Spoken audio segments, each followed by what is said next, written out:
Hello everyone, welcome to the Finance Wisdom channel. If you are new to this channel, do like and subscribe to the channel. This video will talk about latest scams to watch out for. Every day, a new scam is being run on unsuspecting people. If you're not careful, you could easily fall victim to one of these schemes. In this video, we will show you the latest scams that are making their way around and how to avoid them. Many of these scams can be very costly if you're not careful, so it's important to know what they are and how to protect yourself. So stay tuned and we will show you everything you need to know. Number 1. The Cloud Access Job Scam. The Cloud Access Job Scam has been making the rounds on the internet for some time now. The basic premise is that a person is offered a job with a cloud computing company. Still, instead of being given access to the company's server, they are given access to a remote computer that they can use to perform their job duties. The problem is that the person offering the job doesn't work for the cloud computing company, and the remote computer doesn't have the necessary security protection. As a result, the person who takes a job is at risk of having their personal information compromised. The best way to avoid becoming a victim of this scam is to do your research before accepting any job offer. Make sure you know who you are dealing with and that the company you're applying to is legitimate.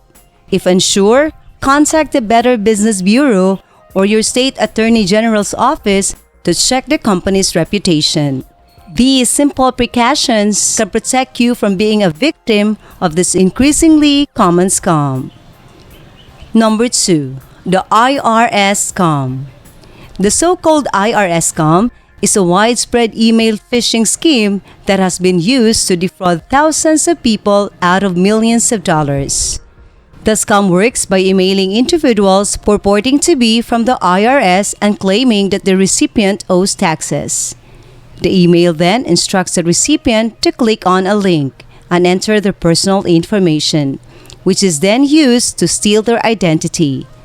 In some cases, the scammers also threaten legal action if the victim does not comply. The IRS has issued multiple warnings about this scam and advises people to be wary of any unsolicited emails from the agency. If you receive such an email, do not click on any links or provide personal information. Instead, report it to the IRS immediately. The best way to avoid this scam is to be aware of it and know how to protect yourself.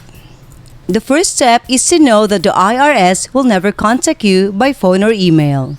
They will always send a letter through the mail if they need to get in touch with you. If you get a call or email from someone claiming to be from the IRS, it's a scam. Another way to protect yourself is never giving out personal information over the phone or email.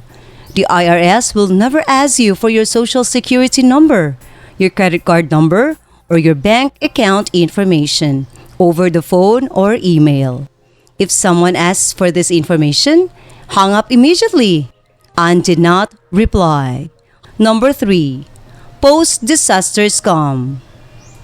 After major disasters such as a hurricane or tornado, scammers often descend on the affected area to take advantage of people struggling to rebuild their lives.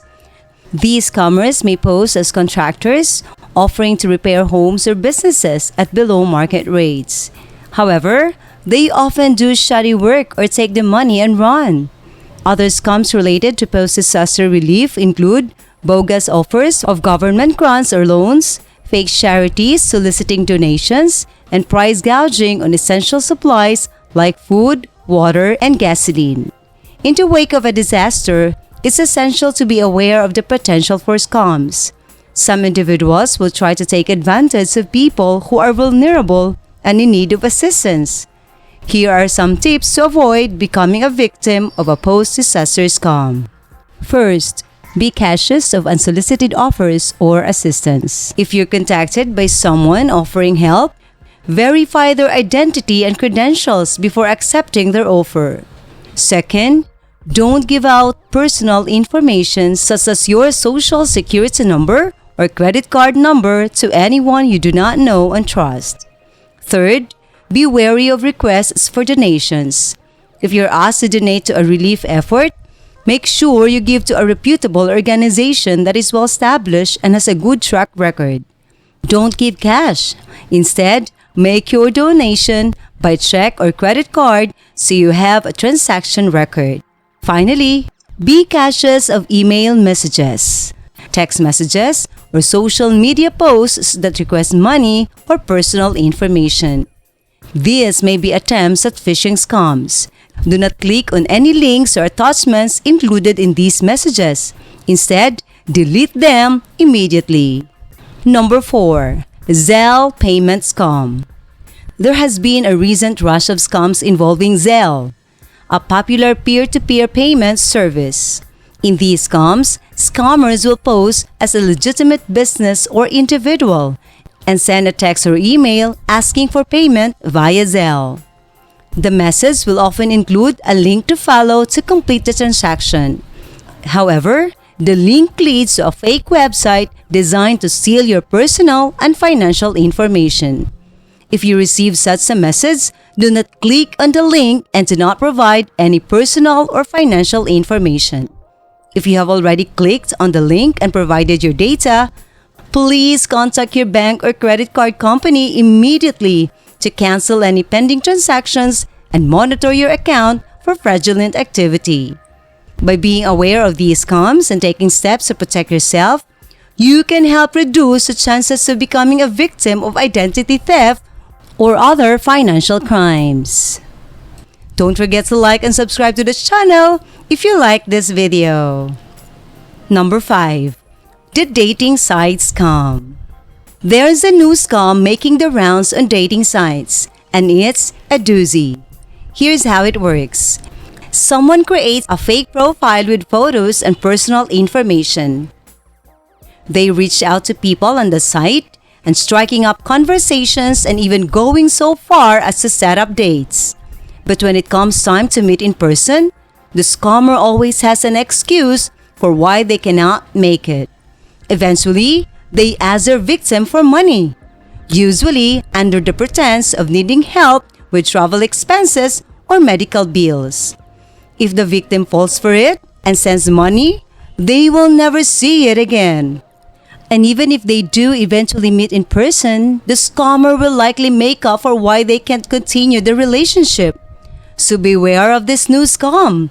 If someone you meet online always has an excuse for why you can't meet in person, it's probably because they're trying to scam you. Don't let yourself be a victim. Stay alert and safe when using dating sites. Number 6. The tech support scam. The tech support scam is a type of fraud that targets computer users. The scammer will contact the victim, posing as a technical support representative from a reputable company. They will then claim that the victim's computer is infected with a virus or malware and offer to help fix a problem for a fee. In some cases, the scammer may ask for remote access to the victim's computer. The tech support scam is challenging to detect, as the scammers often use spoof phone numbers and websites that mimic legitimate companies. However, there are a few red flags to watch out for, such as unexpected calls from unknown numbers, aggressive sales tactics, and requests for personal information or payment upfront. If you receive a suspicious call, hang up and contact the company directly using a verified phone number or website. Do not give out personal information or allow remote access to your computer. And never pay for services that you didn't request. To number 7. Google Voice Verification Scam. There has been an increase in the number of scam phone calls using the Google Voice verification process. This is where the caller pretends to be from Google and asks the person they're calling to verify their Google Voice account by entering a code on their keypad. Once the code is entered, The scammer can access a person's Google account and make calls and send texts pretending to be them. This can lead to identity theft or other financial crimes. If you receive a call like this, do not enter the code and hang up immediately. You can also report the call to Google so that they can take action to stop it. The best way to protect yourself from scams is by being aware of them. Here are the latest scams to watch out for to stay ahead of the criminals and keep your money safe. Be sure to share this information with your friends and family so they can be protected too. Always use common sense when approaching a financial offer. If it sounds too good to be true, it probably is. Has any of these scams targeted you? Let us know in the comments below. Thank you for watching. I hope you have learned something from this video. If you like this video, give us a like and subscribe to the channel. Thank you and goodbye.